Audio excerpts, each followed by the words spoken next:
California.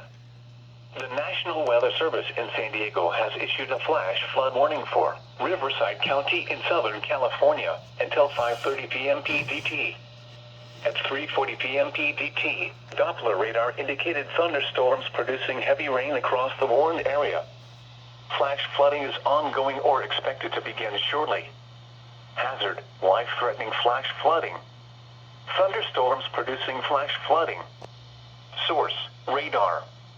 Impact: life-threatening flash flooding of creeks and streams, urban areas, highways, streets, and underpasses.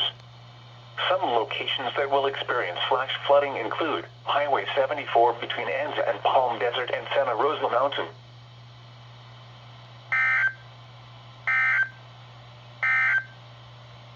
Flood advisory for